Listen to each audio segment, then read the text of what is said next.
Yeah, it is now officially Dr. Fred Matiang'i.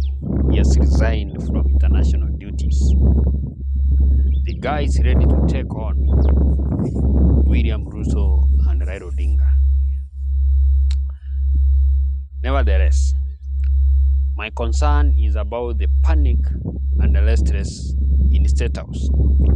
The government thought that Matiang'i going back to US is going to continue with this job like usual. Little they did not know that Matiang'i was going to resign and come back. Kitu inawakula kichwa ni kuwauliza Matiang'i atatoa wapi pesa ya kupiga campaign for the next 2 years.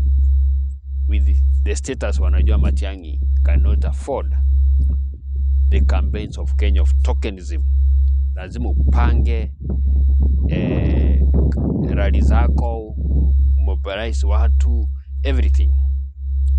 But before now, we had another news saying that Matiang'i had already secured some 2 farms which were conducting some polls underground, pole chini ya maji, kuona kama kweli Matiang'i anakubalika.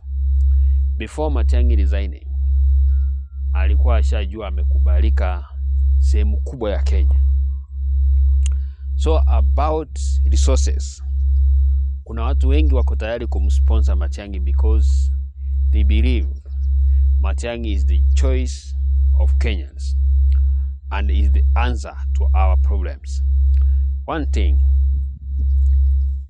there is a conflict between William Ruto and the Western countries, which is very dangerous. And before Matiang'i accept to resign from World Bank, you know, runs under Western countries.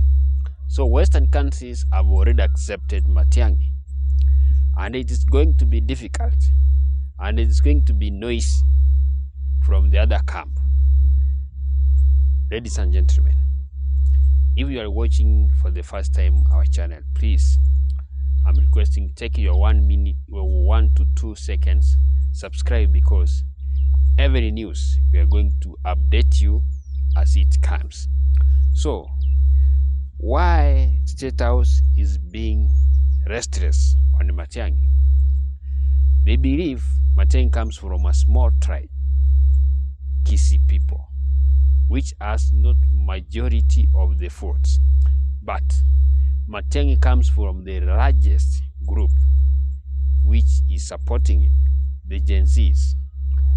If Matiang'i will be able to correct 70% of Gen Z votes, then early in the morning, William Ruto will be at home. Mount Kenya people, they prefer Fred Matiang'i. Western, apart from Natembea, if Matiang'i will be able to convince Natembea, then Western people, they can make up to 50% votes for Matiang'i. Eastern, Kalonzo is 50-50. It might cause some conflict in the opposition, because by now, if Kalonzo is not going to be a flag bearer, he might go around to the ballot. But if Raila will be able to convince Stephen Kalonzo Musyoka, he will back the William Ruto camp, and that will cause some major damage to opposition, because the way the Kamba people do vote, they vote as a block, and those people are the people who have been voting for one Raila Odinga than even the Luo themselves. Honestly, Luos, they register in large numbers for votes, but when it comes to voting day, not many goes to the polling station to vote. There's that ability of voting from Luo nation, but Kamba people do vote to the man, same as Mount Kenya. So if Matiang'i will be able to convince George Natembea, Stephen Kalonzo Musyoka, and the Wamunyo Uhuru Kenyatta to pack him without division, then it will be a difficult task for William Ruto and Raila Odinga to encounter.